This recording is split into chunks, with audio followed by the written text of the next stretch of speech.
Thank you everyone for being here. I will talk into this for the folks who are joining us virtually. My name is Mike Polizzotti. I am the Economic Development Planner from Strafford Regional Planning Commission. We are very, very excited to be hosted by the gracious folks here in Barrington to share a little bit about the Energy Committee in town, some of the efforts that they've had in the past, some of their future engagements and projects they're looking towards in the future. And we're really, really looking forward to hearing from them, having a robust discussion with some questions, some opportunities for open dialogue, and hopefully some good information sharing. We also are joined by folks from Clean Energy New Hampshire and Community Power Coalition of New Hampshire who are going to share a little bit of information. So we're excited to hear from them. But we have a very, very packed agenda of items to go over. Just a couple of housekeeping things before we get started. On the back table where folks came in, there is some information about some ongoing projects that we have going on at the Regional Planning Commission, like our comprehensive plan update. There are some postcards with QR codes on there for a survey that will help inform that project. So you're more than welcome to take one of those postcards, scan it, take the survey. There's also our annual report, right, Jen? Okay, our annual report is back there. Folks are welcome to take that. And there is a sign-in sheet. If you could just make sure that you sign your name in on your way out. That will really help us with tracking some metrics for this meeting. So I will turn it over now to Paul and the folks from the Energy Committee. I'll let them introduce themselves and we will get kicked off. My name is Paul Panish. Thank you for coming, everyone. I hope we can live up to your expectations, whatever they may be. I'm the chair of the Barrington Energy Committee, as I said. Why don't we go around the table and have people introduce themselves? Sure. I'm Jack Bingham, the Energy Committee. Cindy Hoisington, Energy Committee. Doug Bogan, Energy Committee. I'm Jessica Spartan, staff with the Community Power Coalition. Katrin Casper from Clean Energy New Hampshire. I'm Connor McIver, the Barrington Town Administrator.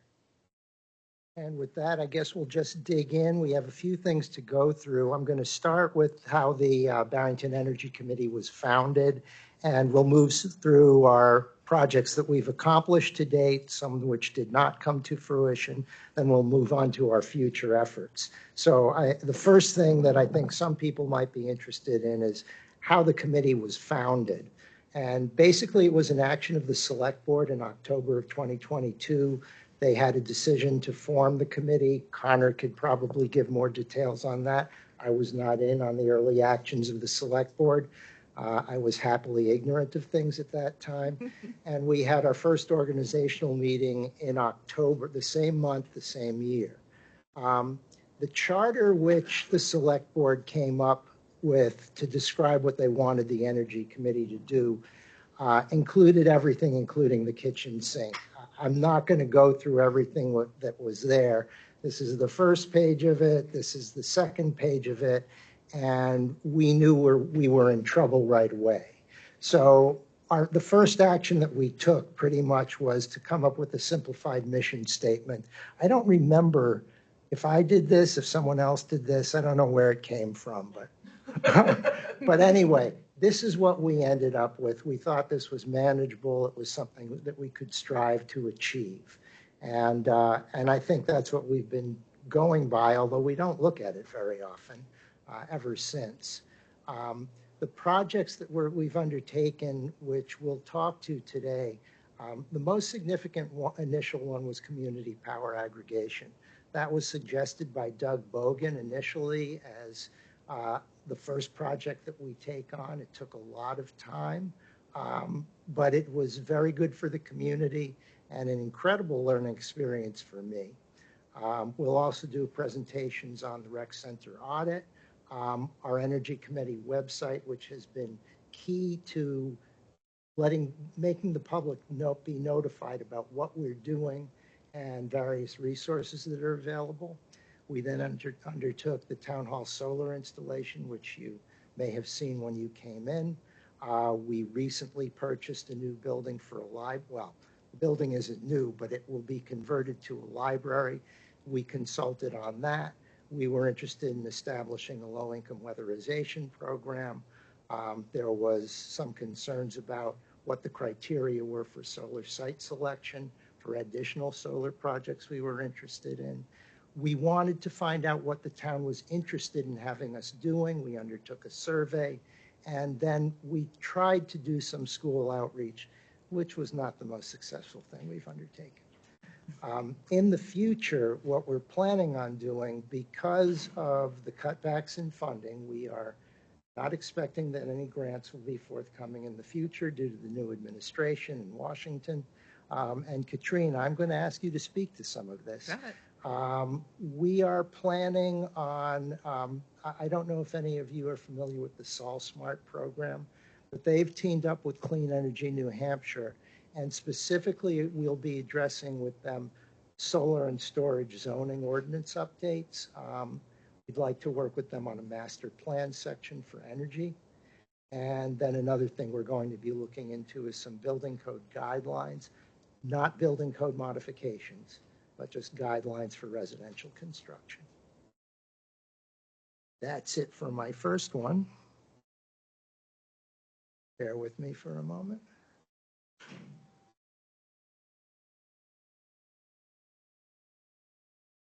While Paul's pulling that up, I think the Energy Committee in Barrington is a perfect example of a select board member coming in with some ideas for how to improve the community and get involved. And so Rob Gibson is a select board member who initiated that process of, hey, we should have an energy committee. We had an energy committee before. We should re-engage that process and go through the exercise of finding interested residents to get involved. And so that trajectory was new in Barrington just a couple of years ago, right? And so I think that's important to keep in mind as Paul and the Energy Committee members are going through the work product of this all-volunteer citizen committee and what they were able to accomplish considering that this is a brand-fired new committee. And so I think as it relates to other communities and interest areas, whether it's energy or other areas, the Energy Committee in Barrington is a great case study of how interested and engaged residents can get together and make some really impactful change in a community in a short period of time. And like I said, it's not, these topics aren't unique to energy, but the idea of finding consultants and finding grants and finding fellow residents who are passionate about the same area and willing to roll up their sleeves and do the work of the community, a community like Barrington that has a very lean municipal government, right? There aren't a lot of staff members that can do this work. And that's why a lot of this has fallen by the wayside. And so having a citizen interest committee do this is fascinating. So I think that's important to keep in mind how green this committee is and how much they're able to accomplish so quick. So moving on, the first project we undertook was a community power aggregation. I was not very knowledgeable about this at the beginning of the process. Doug brought it to our attention. I believe the legislation had been fairly recently passed at that point, within the past year or so. Yeah, we were in the second phase. Relatively new. So the drivers for this, our primary considerations were, as Connor mentioned, this town, I think you might have mentioned it, this town is very cost conscious. So one of the first things that we wanted to endeavor to obtain was cost savings for the town relative to Eversource rates. We wanted it to be transparent to residential customers. That was part of the legislation. It is an opt-out program, so we would take over the default power provision from Eversource. People by default would be opted in, but if they wish to, they could opt out. It was a very simple process. They had to be well notified. We wanted to allow for community input and decisions and advocacy in whatever overseeing organization we chose. We chose Community Power Coalition of New Hampshire. There were other third-party options that we could have chosen as well. We're not experts in this area. I am an electrical engineer, but I don't know much about power engineering. And Jack is probably the most knowledgeable directly in the area of solar power. But because of our limited technical expertise, we didn't want to have to participate at a high level of technological expertise in rate setting or in any of the other activities we undertook. We also didn't want any, prior to when it was absolutely necessary, we didn't want the town to be committed legally or financially to to anything. That was very important. We didn't want to get tied in before there was actually power purchases on our behalf taking place. And we wanted it to be a manageable process. So those were the primary considerations we had when we were looking into this. So the process considerations were we had to put together Barrington Community Power. It actually is the Energy Committee, but it has to be considered as a separate group. So the Energy Committee was going to have primary responsibility for the program from its inception to its launch.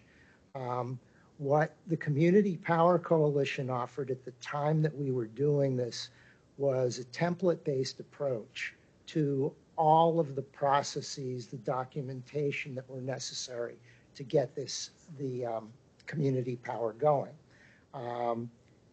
It's actually, Jackson will be presenting more on community power a bit after the committee's presentations, and he can explain a bit more about how CPCNH operates.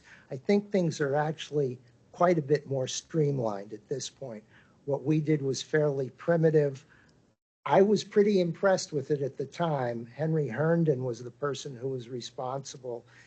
They were going through their first launch at the time that we were putting our documents in place. He was there when I asked him, but I hated to bother him because I knew how busy he was at the time. I thought the templates were great. I had no problems in going through them. It enabled us to put together all of the documents that we needed to submit to the PUC to get the information we needed from Eversource. It was great. It was a very good experience. And Henry, in spite of how busy he was, when you called, you got an answer. And that was extremely useful to us. The process steps that you go through, the first one's very simple. Joining the CPCNH is basically getting on their website and saying, I want to join. At that point, we got involved with the select board, and they had to submit a document to legal counsel, the joint powers agreement, to make sure that it was acceptable as a document that the town would be signing and would be committed to. After that, the aggregation committee, which was the Energy Committee under another name, obtained the first anonymized data from Eversource, which we give to CPCNH so that they can have an idea of how much power they're going to need to purchase on our behalf.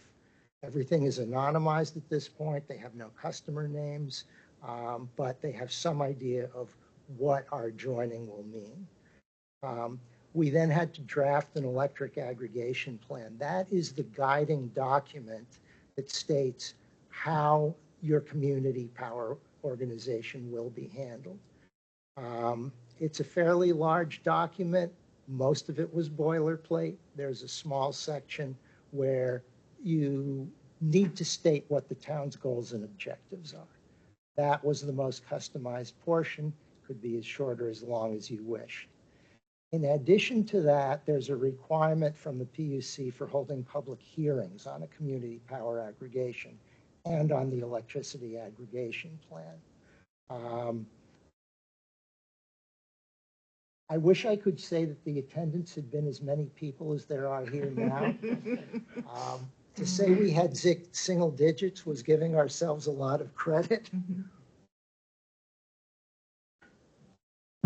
But we did do the best we could. We actually spent a lot of time at the transfer station with holding signs, trying to let people know. And it didn't amount to much. And of course, one of the criticisms you always get is you didn't do enough to let us know. That's the way it goes. After the public hearings at town meeting, there's a vote on adoption. So there's a warrant article on adoption of the aggregation plan.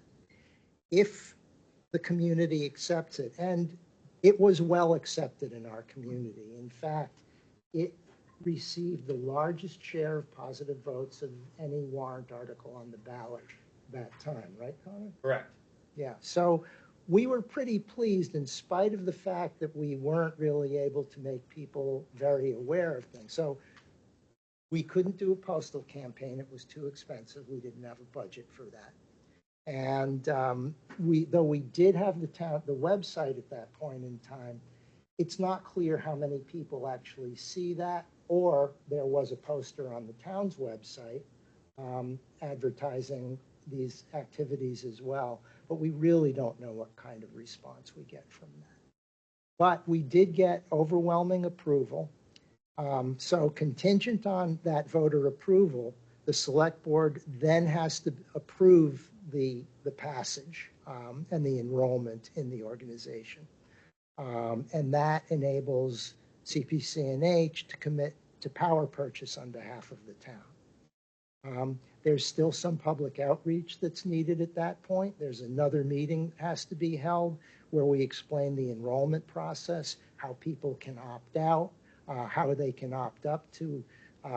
The Community Power Coalition offers 4 tiers of different renewable options.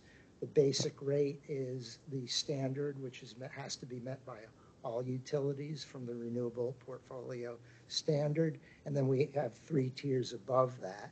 So all of the public has to be notified about all of this in a public meeting. Once you've done that, you obtain for CPC&H once again specific customer information. This is what they need to use to actually enroll customers in the community power aggregation. There's another mail-out notification that goes out. CPC&H or one of their contracting organizations handles that, and then you launch. And to the best of my knowledge, there have been no hiccups at all. I have not heard personally of any significant complaints. I don't know if, Connor? I think there was a period of time where I think the Community Power Coalition of New Hampshire was launching and having opt-out windows simultaneously.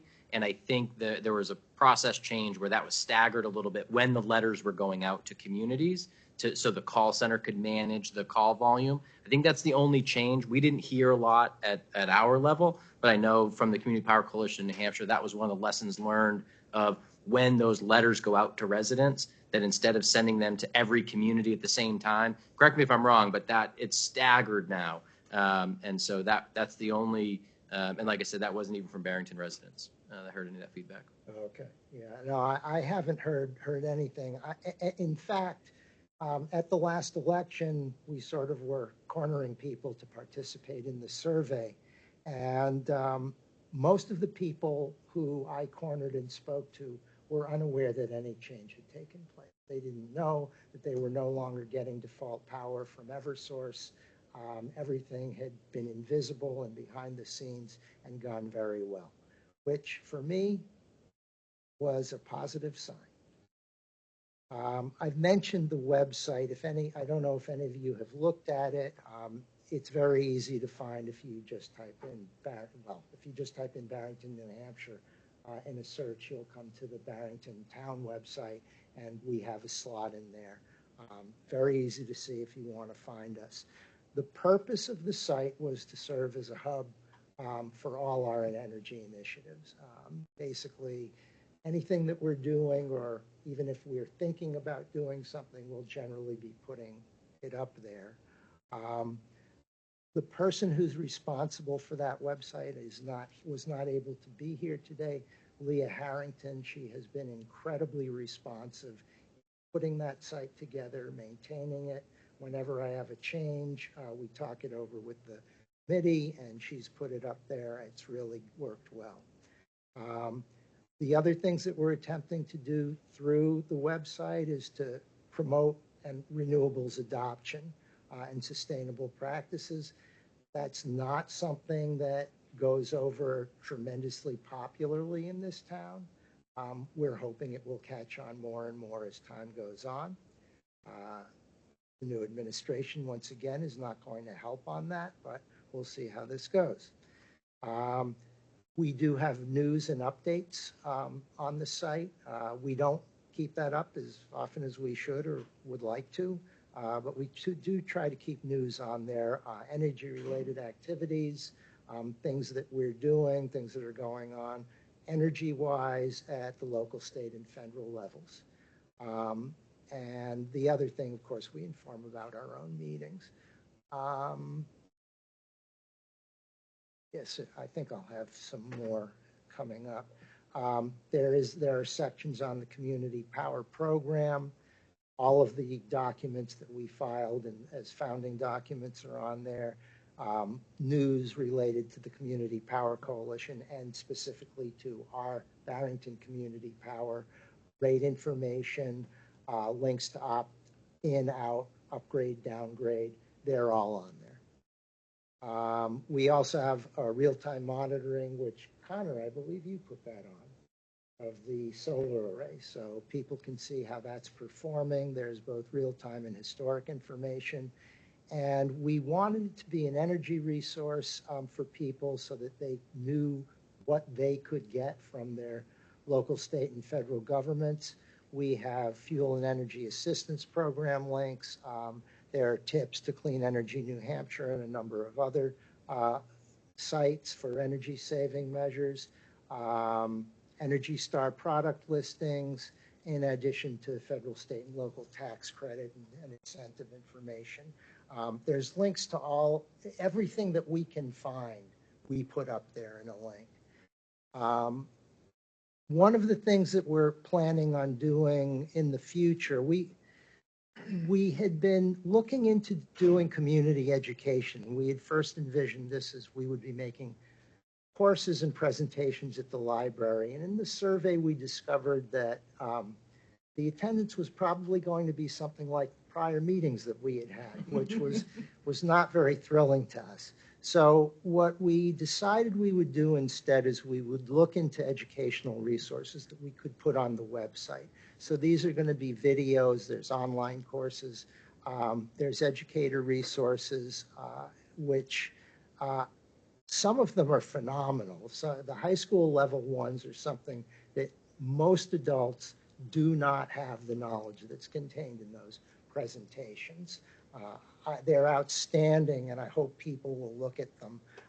This is something that we're working on now. It's not up yet. We hope to get that up soon.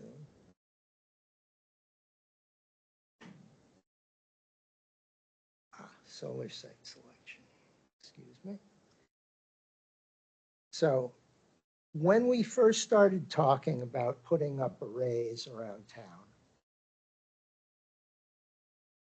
there were different visions about what that meant and what should be used for a site. And I think it would be fair to say there was some confusion about what we were proposing and what some people in the town, Connor, were requesting.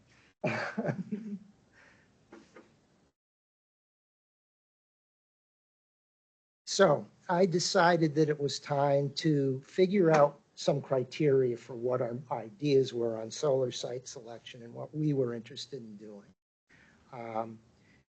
When I started getting into this, there were two basic installation types that we could consider. There were behind the meter. Are people familiar with these terms? No. Okay, so behind the meter is typically for smaller sites, so for individual buildings. Your house would typically be behind the meter. You have an on-site array, and it directly offsets your municipal energy costs. And it basically deducts, from what is indicated on your power meter. On the other hand, front of the meter installations are typically large. They feed directly into the grid. They require more land, more investment, and a much larger base that's going to use the energy from those installations. Thanks to Jack, I believe, we basically did some basic investigation of the costs of different kinds of installations. And we came up with different costs for whether you were doing behind the meter, roof or ground mounts, front of the meter, which is really only ground mounts. And what we found was that behind the meter had faster payback, lower costs, and it was more modular in a way. These are just smaller installations. All of these assumptions, by the way, were with a fixed size system, which would have been fairly large for an individual building, but would have been very small for a front of the meter ground mounted array, which would generally be much larger than 100 kilowatts. But for comparison purposes, that's what we wanted to have the same basis.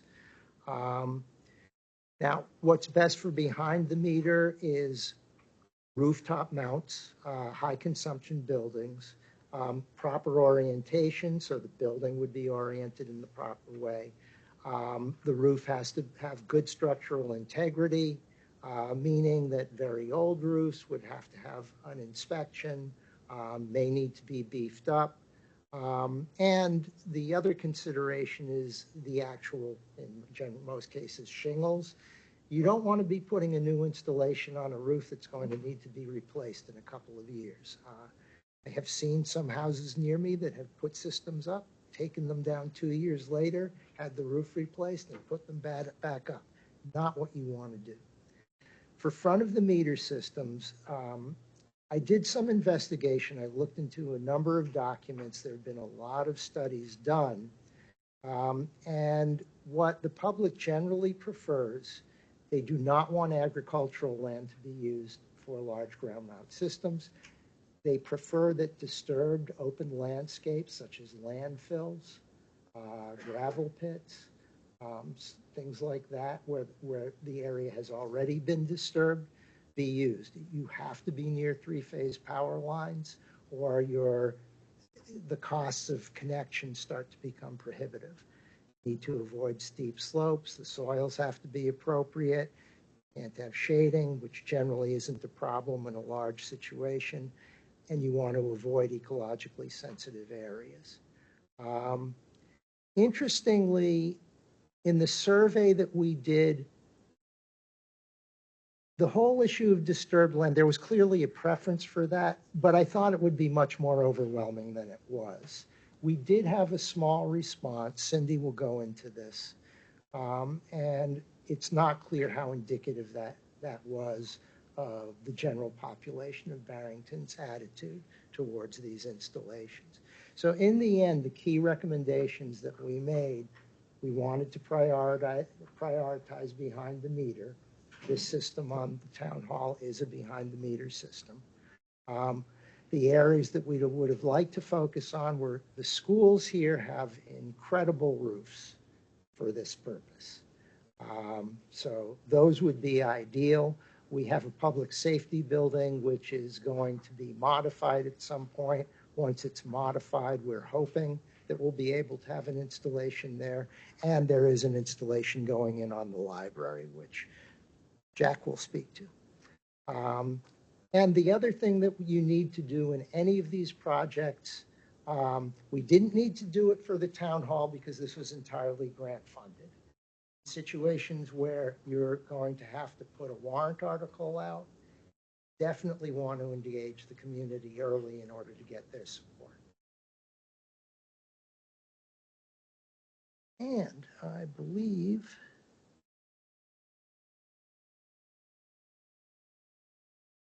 we're moving on to you. Yep.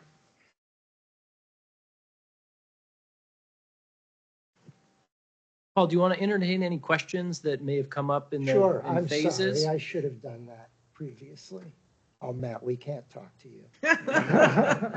And I know it's an intimate setting and we can all hear each other if we're talking, but for the folks at home and for the recording, if you have a question, just come up to either of the microphones and make sure that you press the button to make it green. And Matt, if you want to scoot that forward a little bit, just with the TV angled out, I don't want anybody to bang their head there. Yeah, good You can thought. just push. It's on wheels. You just push it forward. Great, thank you. Just a quick question to the committee. Have you run any kind of tabulation on how much the town as a whole or average income, average customer base, how much money they're saving by going with CPC? Yeah, we did. And the numbers have been up and down, a little bit confusing. So As of the end of the rate period, which ended at the end of January, there was roughly a $225,000 savings to the Barrington residents. I do need to make clear one thing. In the latest rate setting period, the coalition was unable to set rates. For the first time, they were not unable to set rates lower than the utilities. They're slightly higher. So we will have a slight loss from those positions, and we'll see where things go in the future. I'll speak more to that. Okay. Any other questions on any of this? Jack, take it away. One of the activities we've done recently is a survey. Do you mind going to the next one? Thank you. We wanted to see what the community was most interested in and what some of their concerns were about energy. And also we wanted to identify any areas where education might be useful or there seemed to be a knowledge gap. The way we conducted this survey was we handed out the survey to voters on the November election day, which was highly attended. And we also publicized the survey in a town mailing insert that was included with the real estate tax bill. We were able to obtain 184 valid responses. We did get spammed by somebody that it was clear it was illegitimate. The registered voters in Barrington, Cotter, can you help me out with that? How many are there? About 7,200. Yeah. So clearly 184 isn't a great response rate. And I actually think that we're going to sort of some of the information we got from the survey may tell us why we didn't get such a great response rate. We did offer a gift card to try to increase participation. The majority of the respondents were in the 30 to 44 age group. Historically, this cohort is typically quite concerned about energy issues. 20% were 18 to 29, 43 were in that cohort I just mentioned, and then 19 and 17 in the other two. Go to the next slide. How do you go to the next slide? Oh, I asked Jack and it happens. Okay, great. So some key takeaways from the survey. Townspeople indicated strongly that they wanted to hear about the Energy Committee by email. In my experience, the main way I get information from the town is either by traditional mail or attending a meeting, which both had very low responses from the survey of how people wanted to get their information. So I think a potential action item would be to collect clearly voluntarily emails and start a quarterly email newsletter. So let me barge in for a moment there. This is difficult because we don't have an email base for the town. There is customer relations management software that's targeted at towns. We've talked to Connor a little bit about this, but none of them seem very suitable. So this is a problem which we don't really know how to solve, is how to get a large base of email to contact.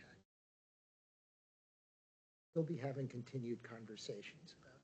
Do you have anything to say? Yeah, and just to elaborate, and I'm sure that this is something that all communities struggle with. So the most vulnerable part of an email list is people keeping that data current. And so you have somebody subscribe, but there isn't often, and especially with a lot of the relationship management software programs out there, even those tailored for the government sector, there isn't a great way to make sure that you have a current snapshot. The opt-in part is that you're getting data that way, but it's not often updated consistently that way. So somebody like the school has a very captive audience, right? So the school district in Barrington, anytime they're sending out new teacher letters, they don't send you those letters unless you've logged into their system and verified that all of your information is up to date. What a great way to make sure that they have good data and good contact information so they can get you information. So municipalities, I think we struggle to maintain as good of a data set, and it's all a calculus of cost and benefit, because if we don't have the time and energy to meet everybody where they are all the time. We have to prioritize meet the most people where we can, focus on getting information and data on the website, and then sharing that information out as best we can in as many channels as we can.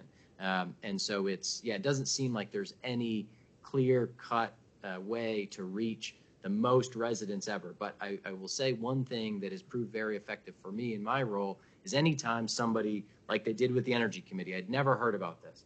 Before I go into explaining the information they're looking for, I take that opportunity to ask them where they would have liked to encounter that information, which is a great reason to ask a question like that on a survey. How would you like to be reached? And a lot of times what residents tell me is they want to see a sign up. Sometimes they say email. The voter guide, there's a couple of copies there. I encourage you to take a look to see what's going on in Barrington now. But when I started in Barrington, there wasn't a voter guide. There was no collected voter information. And that enough residents had said, hey, look, it'd really be great to have this information aggregated together. Now, not like that's a trivial idea, but that was a feedback loop for us that it was worthwhile to invest the time and energy in a document like that or in communication channels and otherwise. So it's, if anybody has ideas, use the question opportunity to share that with everybody else. But it's a moving target, it seems like, in communities. So a couple of ideas we tossed around was there are some email lists that are currently available, and we may ask permission to, or we have asked permission. For example, Roger's here and has a great MailChimp list for the library. So one thing we can do is request to, in that next mailing, say, hey, if anybody would like to opt in from this group to the energy group, please send us your email. So that's one option we've been thinking about. I do have some familiarity with how Roger caught all those, and a lot of it was just pounding the pavement and saying, hey, if you want to get information from us, give us your email. So that may be part of the effort as well. A couple of other items that we gleaned from the survey. The highest priority, when we asked people to rank priorities for their energy issues, it was consistently given for improving energy efficiency. We obviously had the audit on the rec building, and that's some information that could be acted upon. Our action item is to communicate that, which we're starting today, but we'll expand on. Select board and other town groups know that this does have high support. Higher priority was also given to installing renewable energy on school and municipal buildings. And again, that is going to be communicated. Electrifying transport was an area that was less given less priority or less interest. And this is an area where we think education may change opinion. It did appear that some of the concern was about cost, and it seemed like there was some misinformation about what, for example, electrifying the bus fleet would cost the town. We did ask the question, basically what types of solar installments are viewed favorably or unfavorably. Solar installments in any form, ground mount, roof mount, pedestal mount, were supported by 75% of respondents, and only 8% said they were not in favor of solar at all. Obviously, this is a small sample, 184 responses, but national data I've seen says that about 60 to 66% of people are supportive of solar. So I think it's not totally inaccurate. Another project we've been working on is fundraising to do a solar installation on the library. This is my solar installation at home, but we are almost there with the money that needs to be. I feel confident we'll be able to fund it fully. There's still some grants and pledges that we have been awarded but haven't received, but I feel confident we'll be able to fully fund it. And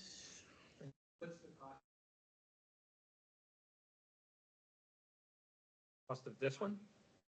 Of the library project? The total, well, it kind of depends. It's not a simple question to answer because there's a price tag, then there's rebates, and then there's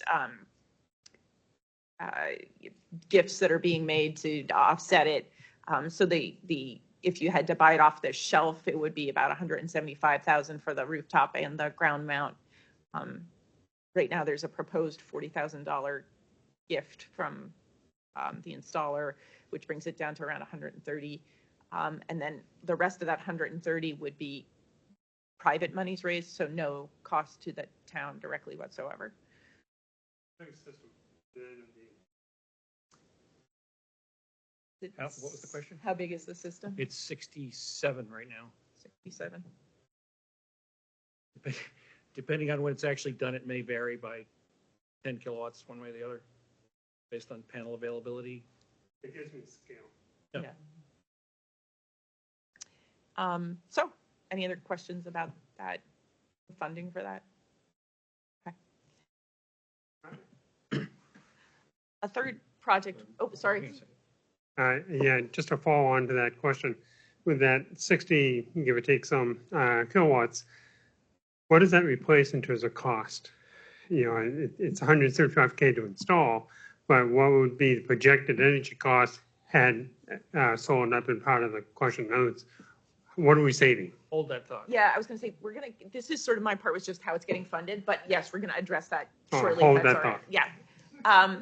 So then another project we've been trying to move forward was a weatherization project for lower income homes. We were hoping to target some of the manufactured home communities in Barrington. We had plans to partner with Strafford Cap and an adjoining town to help underserved residents get furnace upgrades and weatherization. The federal grant money that we had hoped to access was canceled and now is paused, I think. So as of right now, it's not moving forward. Will probably end up being litigated. So this will probably end up being litigated. So any result is going to be postponed for quite a while. Yep.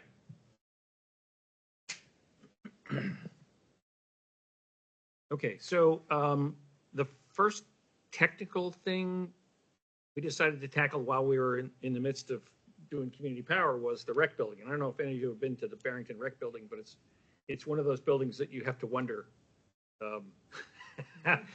Why? what should you do with it?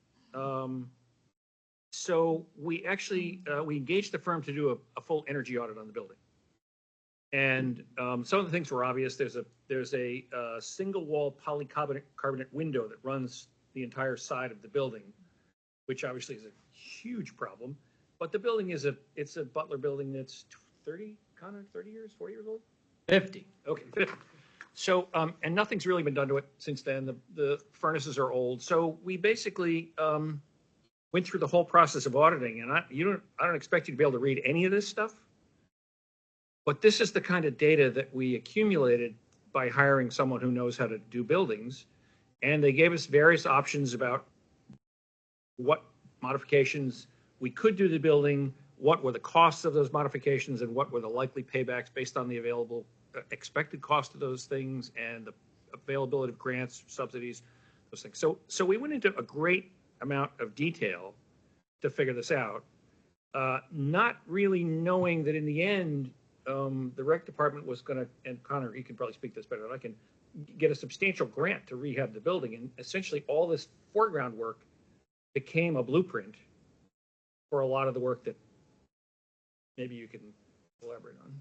Yeah, and I think this is a perfect example of good planning is worth the effort, even if you don't have the finish line in mind, right? So having, and this isn't, an energy audit isn't creating a shovel-ready project, right? But having shovel-ready projects, so when opportunities come, you can execute on those. And so the energy audit was a really good idea because this building is extremely energy inefficient.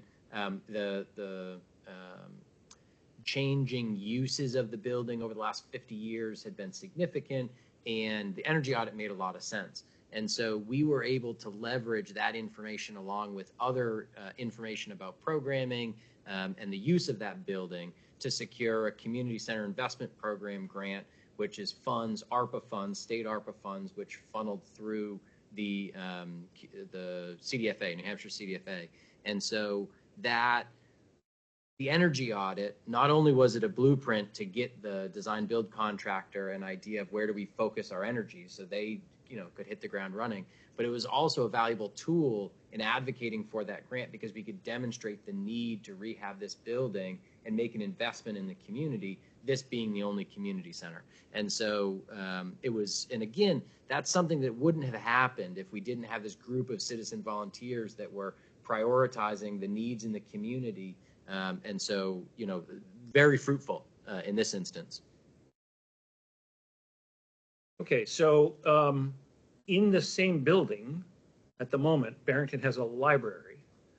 And I think we spent the last 10 years trying to find a way to do something different. And a building just up the street here, which was a medical building, came up for sale a year ago or so.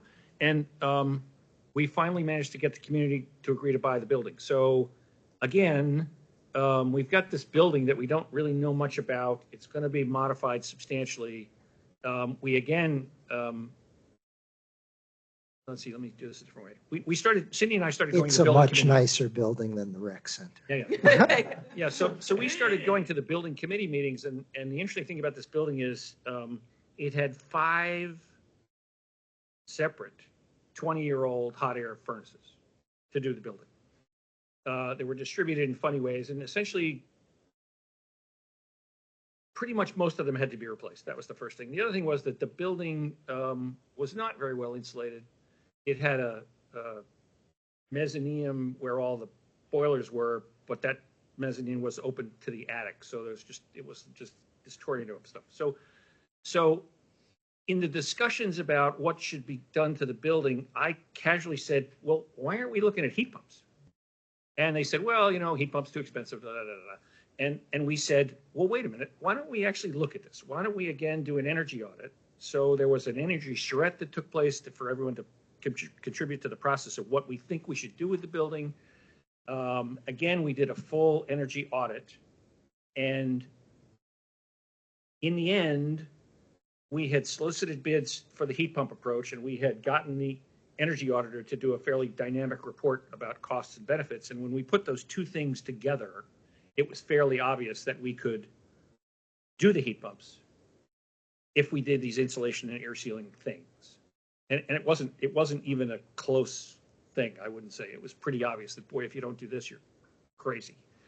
So there was a substantial insulation plan put in place. They did something in that building that I'd never heard of. They actually injected under pressure some kind of sealant. Yeah.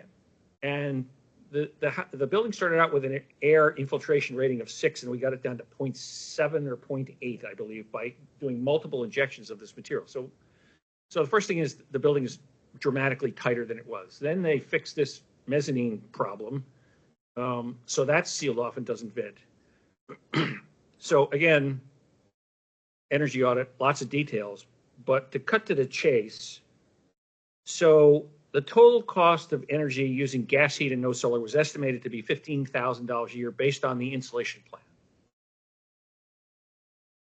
The total cost of energy using heat pumps and solar, if we added a 40 kilowatt solar project to it, was $4,200. Once we increased the size to 67 kilowatts, the price went down to $3,150 per year. And the current library that we own, which is 1/4 the size of this building, costs $13,000 a year. So we've taken a building that's 4 times as big and cut the overall energy cost by 5 by doing some very basic things: a solid energy audit, looking at better ways to do things, adding alternative energy. So we've taken this building that was not in really good shape and created a really, really energy efficient building. So I think we're all really excited about how that's going to play out. And once again, we will be monitoring the performance of the building to see how the models compare with the actual performance, something we're actually doing on this building now. Yeah, so one more thing. This is about the town hall solar. That went out to bid.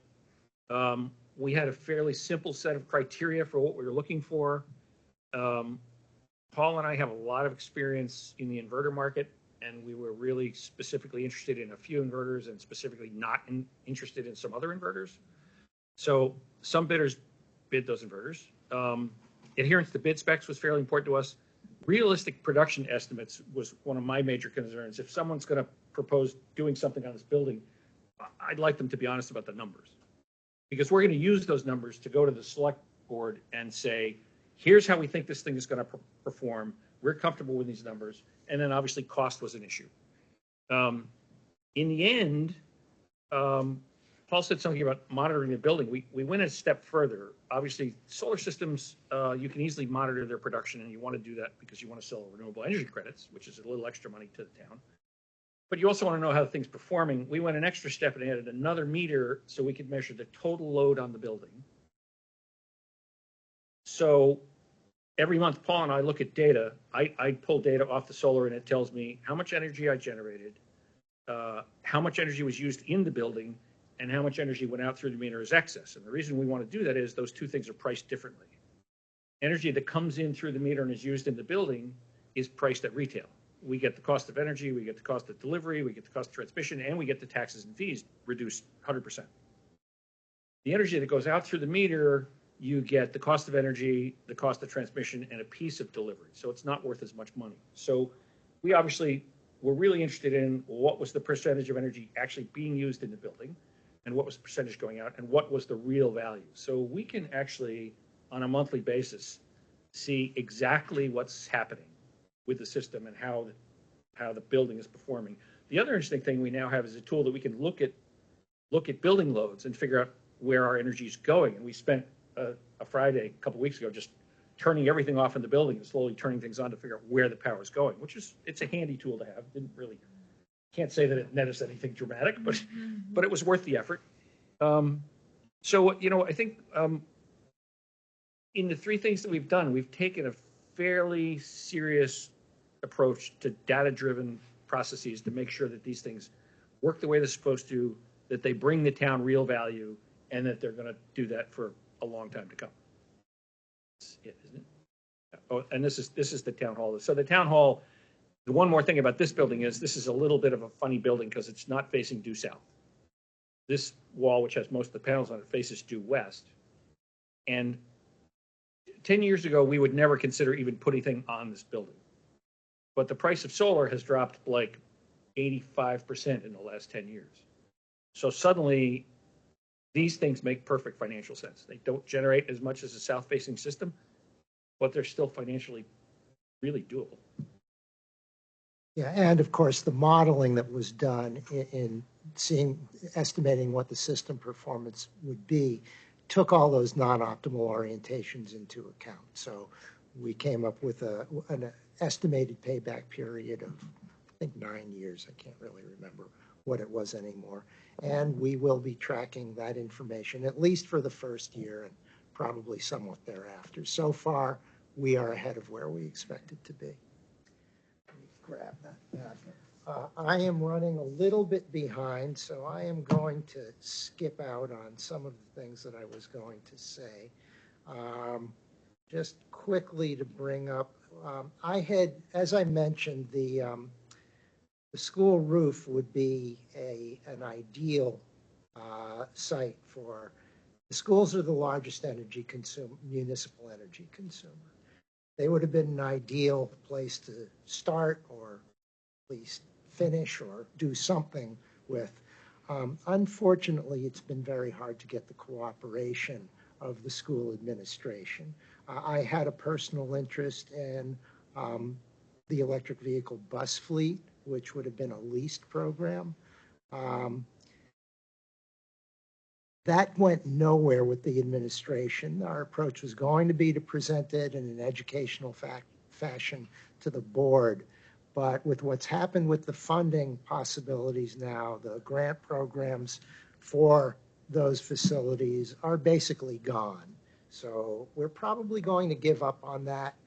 We'll pursue some other things with the school board, probably around curriculum. But we are going to have to be very targeted in what we pursue in the future. The other thing that I wanted to bring up is what our future, so we've pretty much presented you everything that we have done to date. And it's kind of staggering when I look at the list and think of how long we've been in existence. I think we've done okay.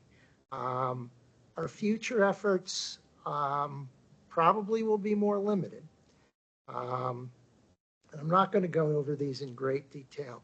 Our grant funding in the future is unlikely. I don't know what's going to happen with tax credits in the future. Our voter population is pretty resistant to additional spending. Even when we can forecast a payback period, which I think is pretty reasonable of under 10 years, getting a warrant article through on a proposition like that is difficult. So the budgets are very limited. What we are going to be doing, and Katrine, I hope you will speak to this, is what I mentioned before, the Sol Smart training with Clean Energy New Hampshire. This is going to target planning, permitting, zoning, and inspection. We hope to use their technical expertise on generating information on a new master plan extension, and we'll see where else that goes. But for now, I'd like to turn this over to Jackson, and Katrine will have you speaking to that afterwards. Jackson, it's all yours. Let me unshare this. Congratulations.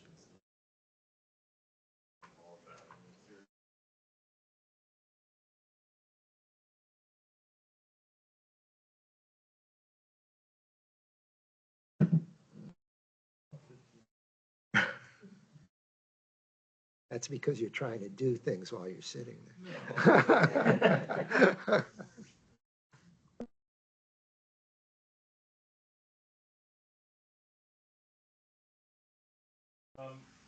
So I want to start out and just say thank you very much for participating today. I always enjoy the aspect of my role of being connected with local.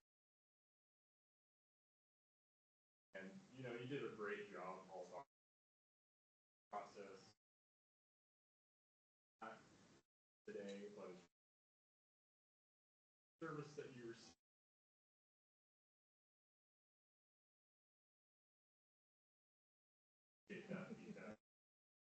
So, I mean, I've been introduced, but I'm Jackson Gaspari. I'm the Community Energy Force. Jackson, is your microphone unmuted? It was, so I should be good. Thank you very much. Absolutely. All right, so for today's talk, I'll get into a little bit, even though Paul, I think, did a great job of covering some of the basics as to what is community power. Go into community power by the numbers, which is always a couple slides that I like to talk through. And then work through our current rates and also House Bill 760, because that is of utmost importance to the coalition and community power programs at this time and very much pertains to the rate conversation. And then I will get into current and upcoming opportunities, which are some of the things that I'm most excited to talk about with the audience. So in terms of community power, you know, New Hampshire cities, towns, counties are allowed to become the default electricity provider for their residents and businesses, authorized by RSA 53E. And the core concept relies upon economies of scale. So pooled purchasing power, we have these local CPAs on a municipal or county level that band together to give a good economy of scale, which helps us procure energy at good prices, competitive prices, and then helps us deliver rate stability as well. We work with the local utility companies to ensure grid reliability, so they're still responsible for delivering the power. We're not creating any municipal utilities through this process. It's truly focused on the supply side of things, which I'll show you an example bill in a little while. And of course, we are looking to provide value-added services and programs, those including competitive rate choices, product options, and some other things that I'm going to mention. One other thing to note here, right, is that customers can switch back to the utility default supplier on a month-to-month basis at any time, or they can certainly take power through a competitive supplier. So having community enact community power is really giving the residents and businesses in their town the most choice they've likely ever had when it comes to their power supply options.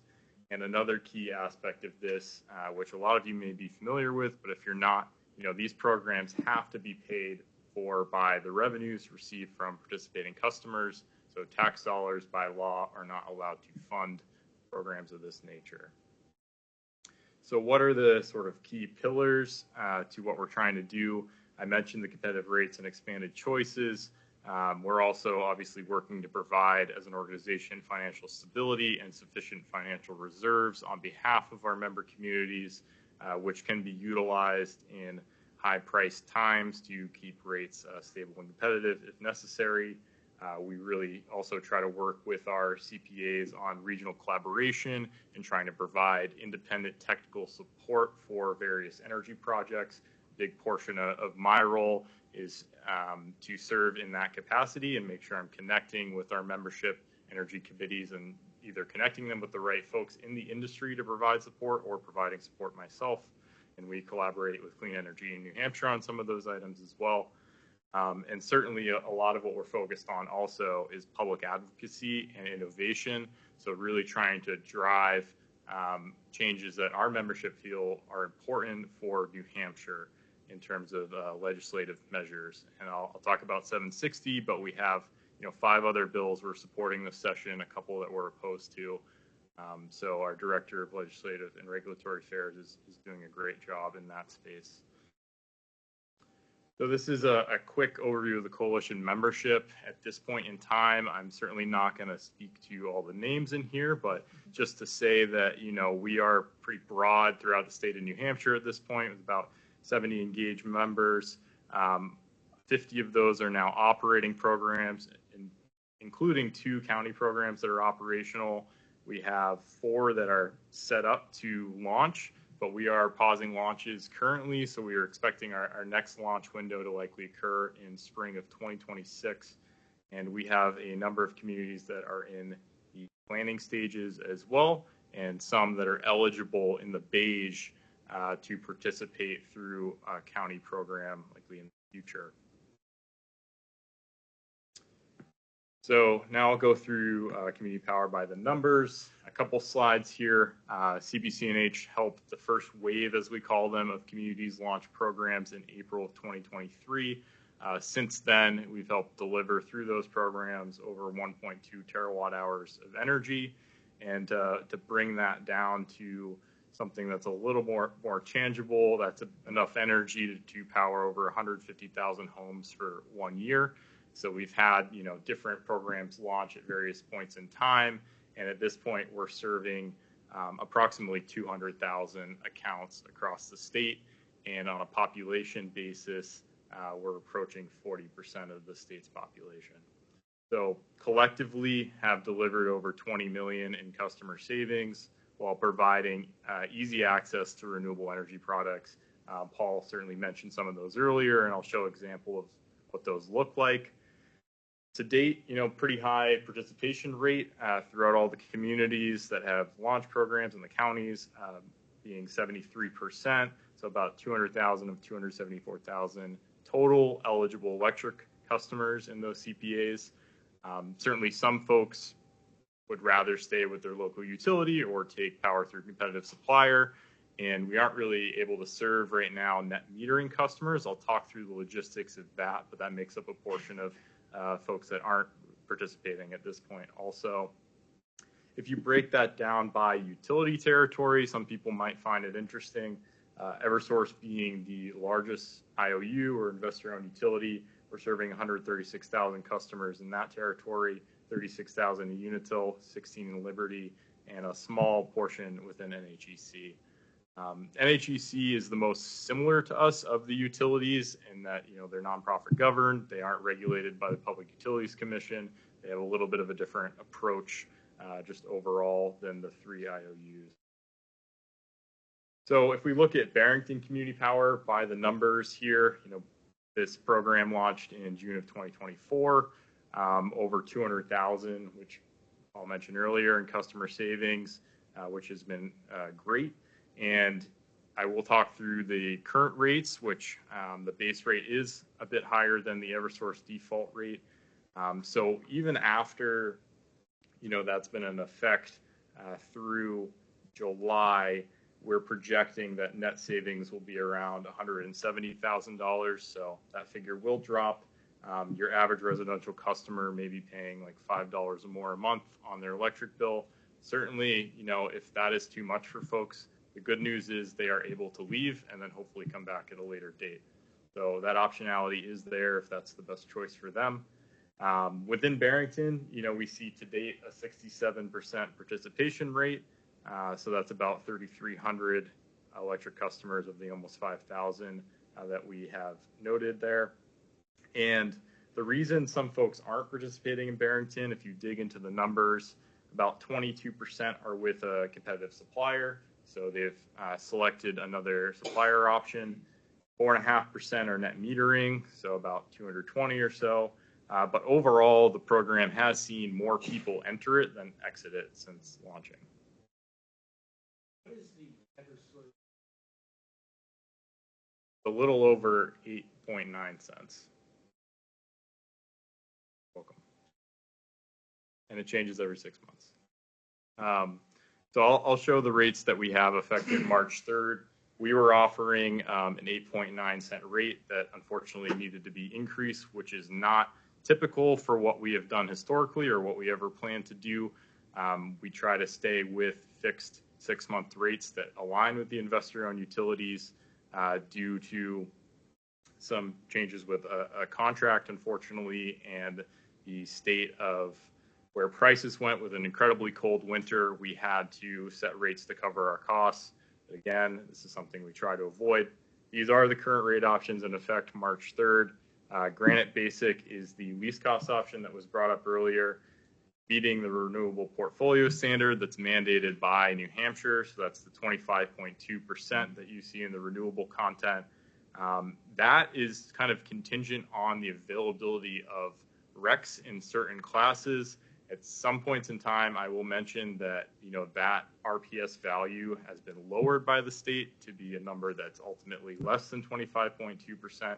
So that is the mandated target. We have to meet the same level that all the IOUs meet in that regard. There are, of course, some great renewable options that people can take advantage of for Granite Plus, Clean 50 and Clean 100. So you can see the associated rates and estimated cost per month for an average residential consumer. An example EverSource bill is shown here. This is actually from Peterborough and was from some time ago. And this customer, I believe, was taking Clean 100, but it just shows you that we utilize consolidated billing in that, the local utility still delivers the same bill. You see the local community power program, however, show up on that supply portion of the bill. And so it makes it really easy. People don't have to rely on looking at two bills, and they're able to easily, tell that, okay, I'm getting supply through my local community power program. Yes. The square footage of this particular home, it's hard to say. I don't know off the top of my head. They're using 549 kilowatt hours in a given month. I imagine, maybe 1,200 square feet or so, but I don't know. Electric heat if they're using that much. Possibly. It depends on your appliances and how efficient they are, and certainly if you have electric baseboard heat, you're going to use a heck of a lot more than folks that don't. This is an important slide, especially with the current situation with utility rates, and I'll talk to 760 more in a moment. But if you look at our rates over time as a coalition and our performance, right, we launched programs in April 23. This goes out through July of 2025. And you compare Granite Basic with what's been offered by the IOUs and co-op. Customers since, I guess, the beginning of operating programs would have realized 15.3% savings relative to Unitil, 12.3 relative to Liberty, and 8.7 relative to EverSource. And again, that's even with the rate bump that had to go in effect this time around. We've been about on par with co-op in terms of performance. And I get that there's a lot of lines on this, but CPC&H is the green one to pay attention to there. There are a couple other models that Paul has mentioned for community power. Some communities have chose broker options, and so those are reflected as well on this. I guess one more, before I move on, the last thing I want to note about this is with the rise of community power within New Hampshire, we've seen a lot more competition overall with electric rates, which is a good thing for all customers. And we're really proud that, you know, rates have gotten more competitive as a whole, and the spread between rate offerings has really never been tighter. So, you know, this is a good thing for the state overall. People have a lot of competitive choices that they can. Yeah, I think it's really important to point out that it appears that one of the primary movers in lowering energy rates in New Hampshire has been the introduction of community power. I don't think there's any question about it. There's other factors in the mix, but community power is a big one. Thanks for that. Just to amplify that just a little bit, is that a few years ago, maybe 2 years or so, during the a couple of years ago, forgive me, it's 2 or 3 years ago, we had that big bump in the Eversource rate where everybody's getting hit with a $500 electric bill or worse. And so by going to CPC&H, it helps protect against those spikes that nobody is really prepared to deal with. Yeah, that's right. Thank you for bringing that up. And, you know, that was tied to some global conflict that was happening or currently going on between Russia and Ukraine, and how that affected natural gas prices, which heavily drive electric prices in our region. I mean, that's another sort of benefit of taking energy into your own hands as a community in a couple different aspects, but certainly being able to rely on solar and potentially solar and storage helps insulate you as well from these global conflict resulting price spikes. But I think that's really good to point out. If you go to this slide here and see, I guess, why do we care about House Bill 760? How is it important to CPC&H? Well, the regulators, the Public Utilities Commission, are proposing something that is going to really change and is changing the way that utilities price electricity, right? So historically, utilities have locked in 100% of their supply purchases, or close to 100% at fixed prices for a given 6-month period. Now the PUC is directing these utilities to take on 30 to 100% commodity market price exposure over the next year, meaning, you know, those actual costs are subject to what the market is doing in real time, which is really influenced by weather. For example, this cold stretch that we've had most recently. And what we're really concerned about is it seems the PUC is leaning towards proposing that any of those cost overruns are recovered through charges paid for by all customers.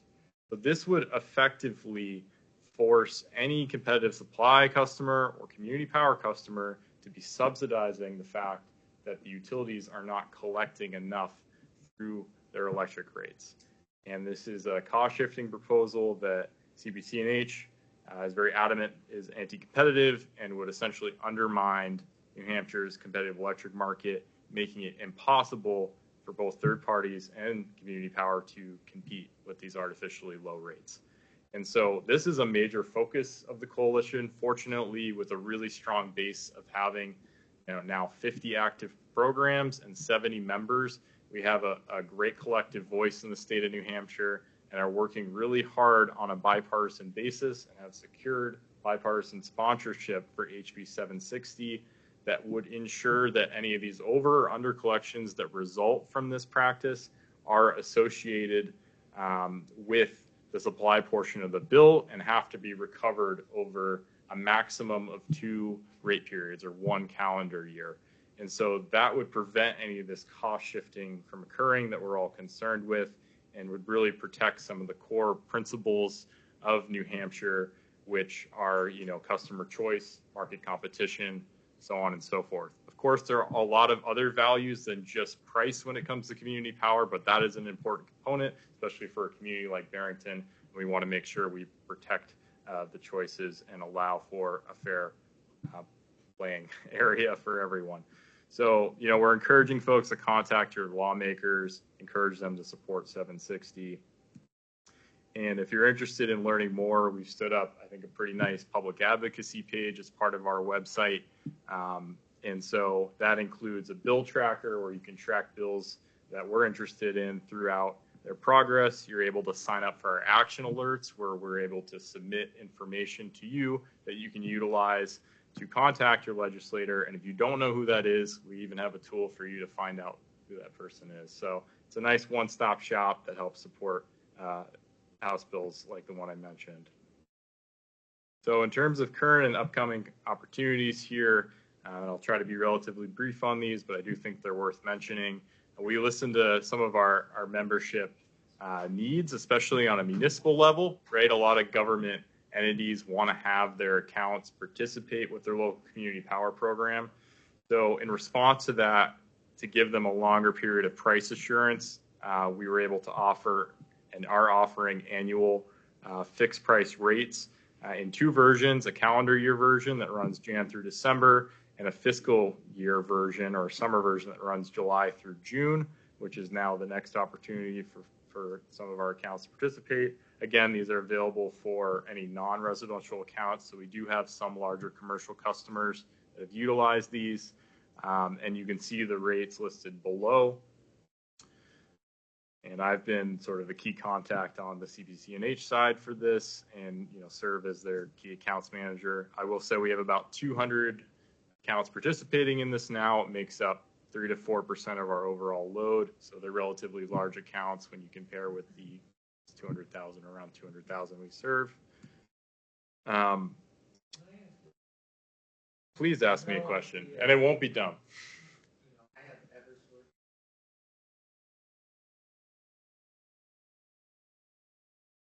Yeah. If you could just repeat the question and then answer it. Yeah. What community do you live in? Brookfield. Yeah. So right now, your choices would be your local utility, or you could shop around on the DOE has a website that you can shop around for competitive suppliers.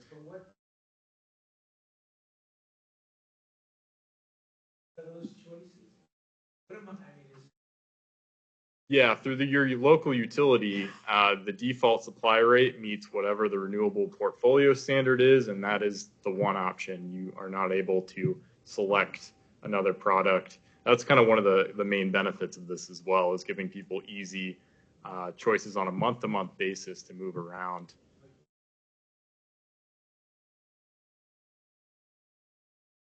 For us, Just to be clear, your town is not enrolled in community power, so okay, just want. yeah, so how those renewable energy products are served are through renewable energy certificates, which is, we're on the perfect slide to talk about that more. And so we only source RECs locally, mainly from New Hampshire. We have gotten some from Maine. But what these do is they financially support active renewable energy products. So it is a transactive method that connects your consumption with a real project that's out there. And we publish all of those in an environmental disclosure label. And so I don't know if that meets your explanation, but effectively you are sourcing higher renewable power by supporting the financial viability of a renewable project that exists out there. Can I put that into English? Sure. So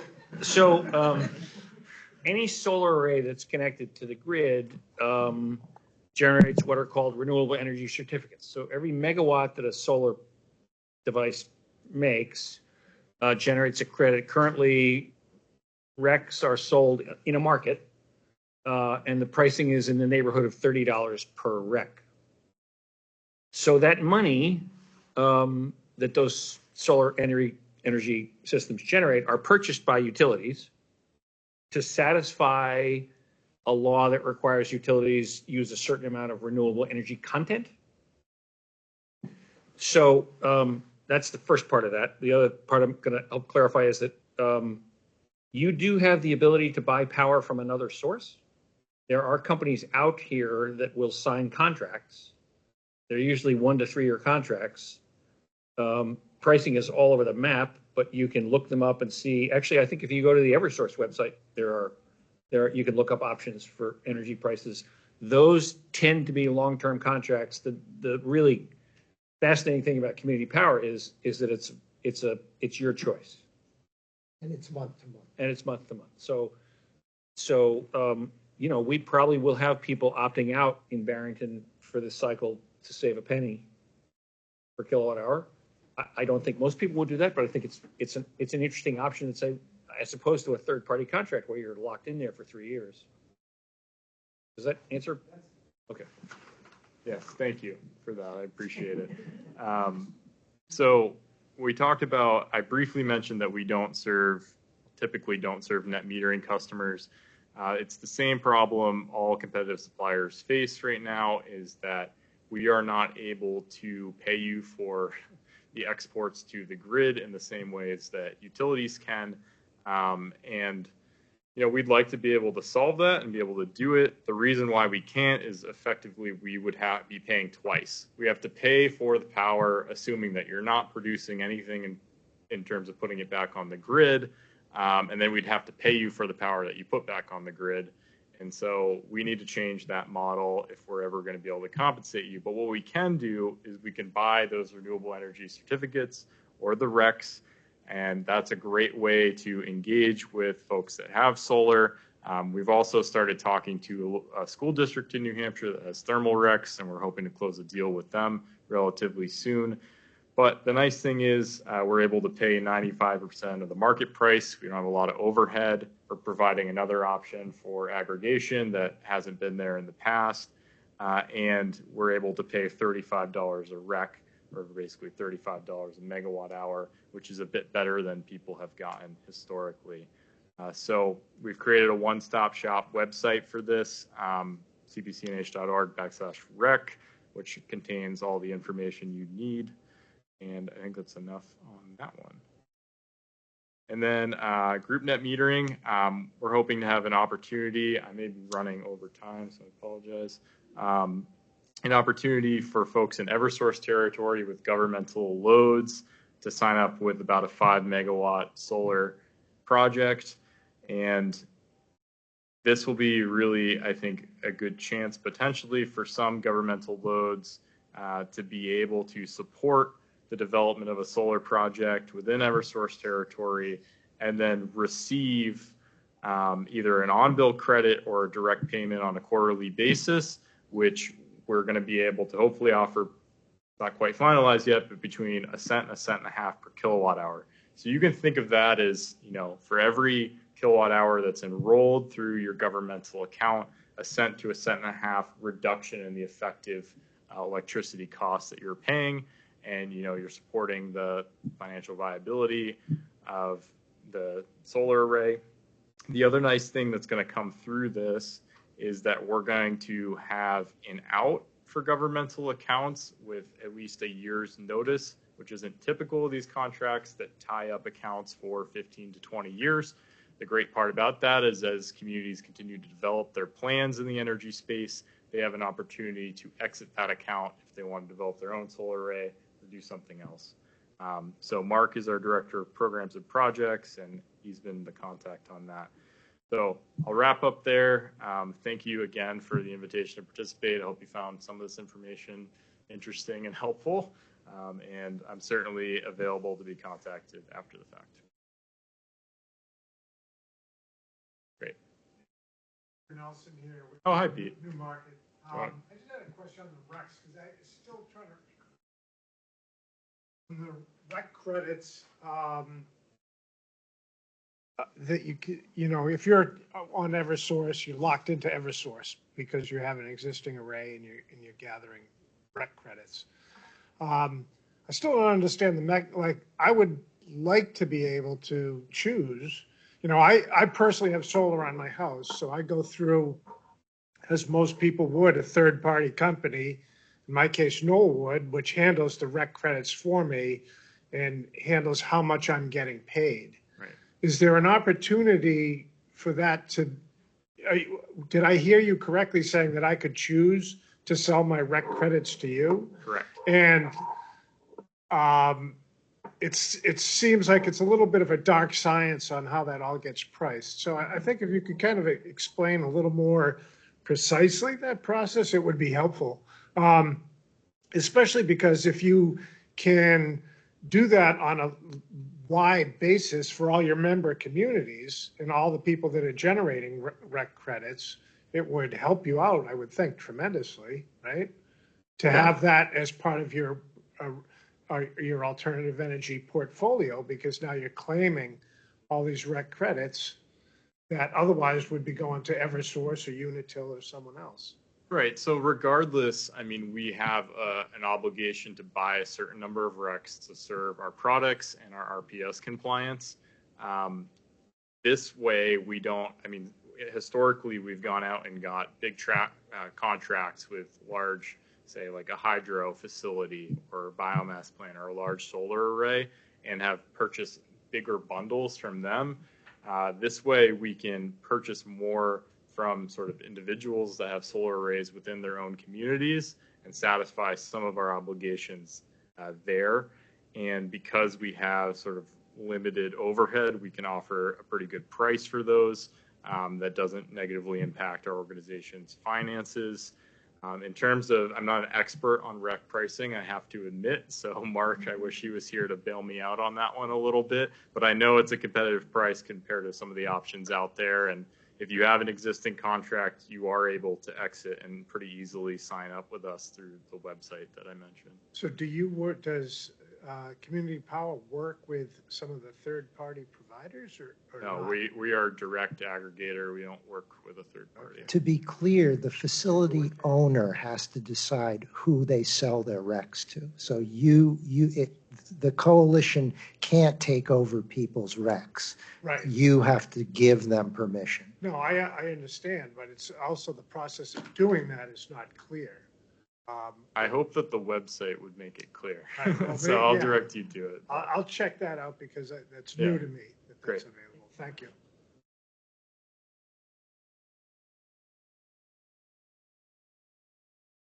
All right, I know we have gone over, so I'm going to try to make this really brief.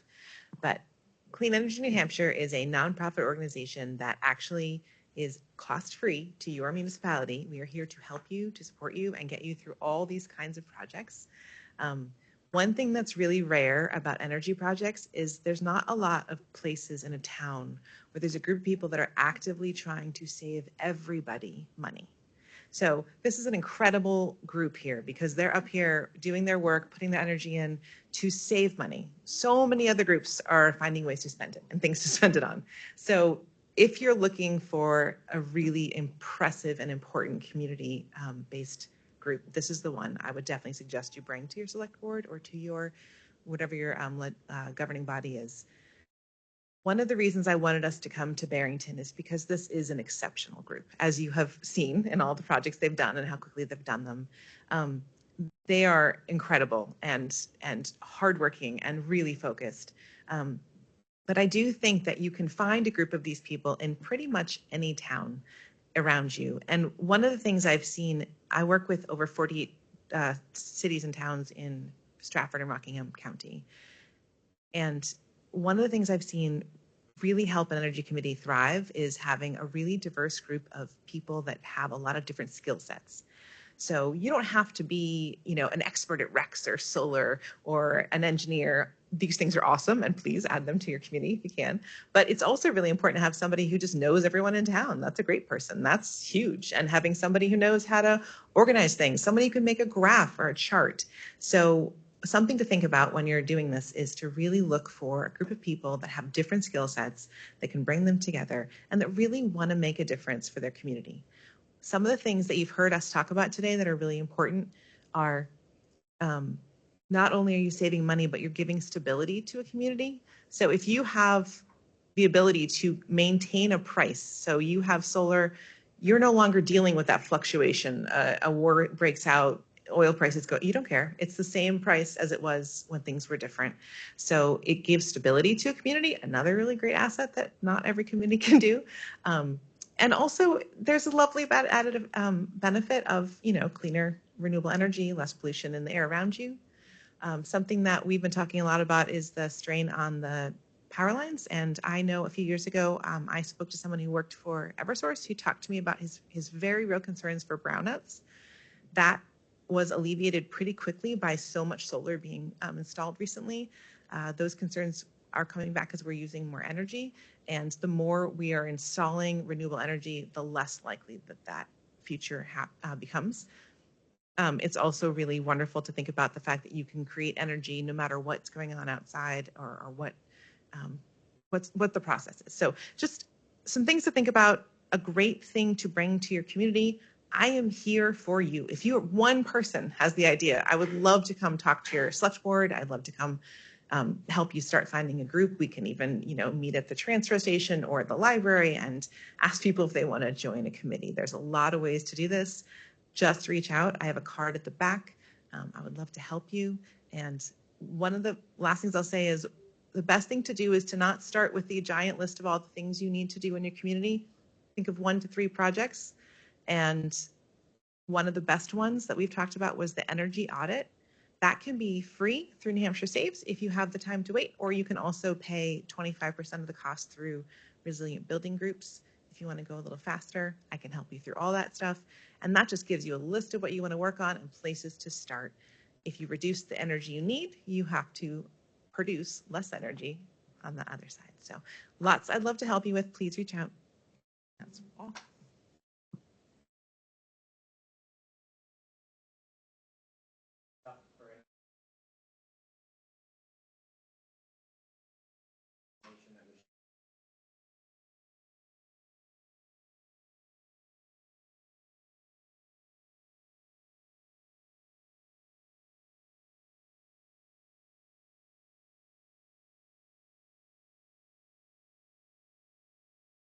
I just can't help myself. I just want to comment for the group on this side of the room that reaching out to the lower income housing population is a huge and screaming need for that to happen. I point out that is very labor intensive, going up to doors, shaking hands, explaining, how the process might work. It's unfortunate that the funding situation is as it is, because there is some structure in place, and I'd specifically point out what we call ROCs, or resident-owned communities. In Barrington, that's really it's kind of southwest part of our town in the main. And these people are all about that they would love to do this. They just need structure. They need somebody to hold their hand. They need the funding. And having been involved in that population over the course of my nascent political career, they very much want, help. So there's a screaming need for that.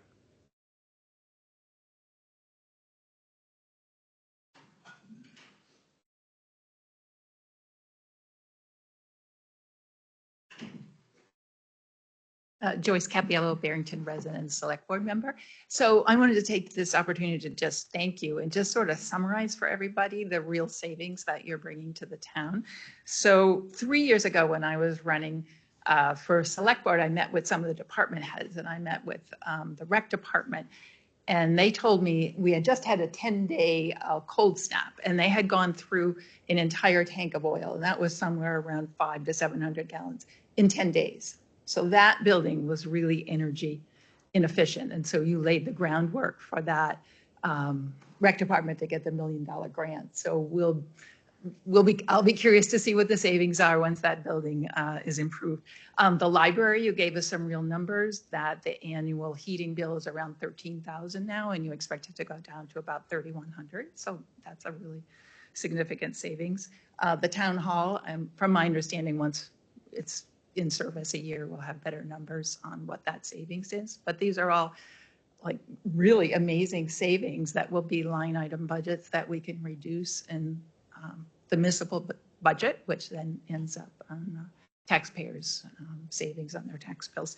And then community power that, we've all had some savings, those of us who are on Eversource, and hopefully we'll continue to have more savings in the future.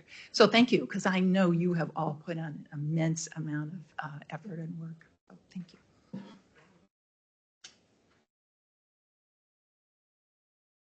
Roger Gingrich from the Barrington Library Foundation.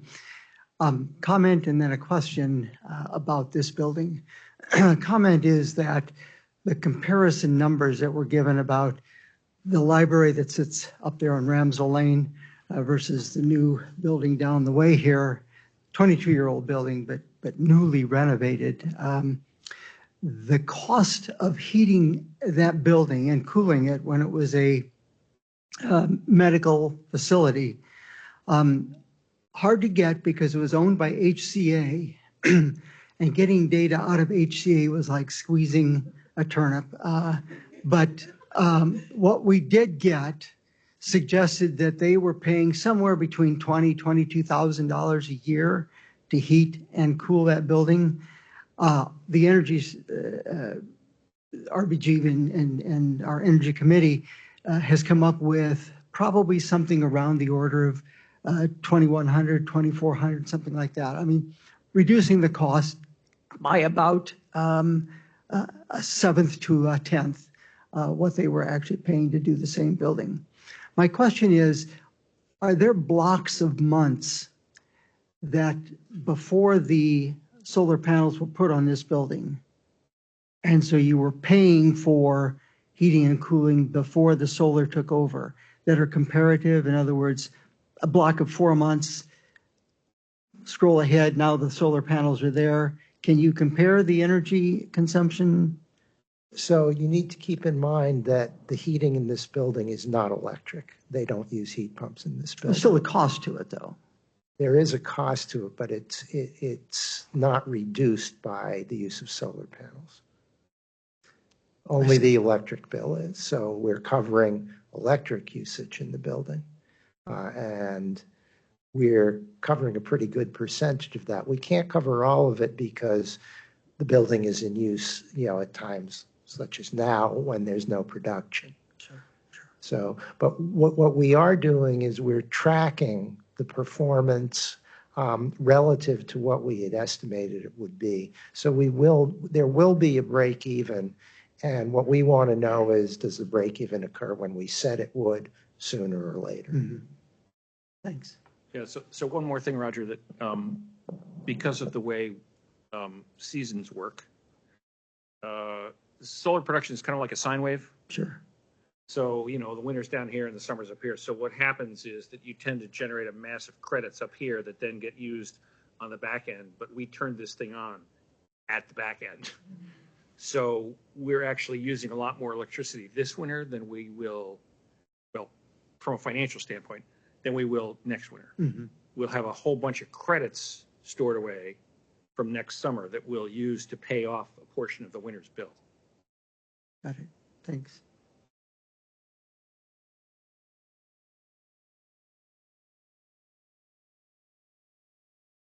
Any other questions? If not, I'll turn it over to Connor. Oh, no, I think I'm good. I'm happy to answer any questions, but okay. no, I think that's a good natural conclusion. I appreciate everybody coming to Barrington. We're certainly glad to have you. And I'm sure everybody up here and in Barrington's happy to answer any of the questions that anybody has about anything we talked about.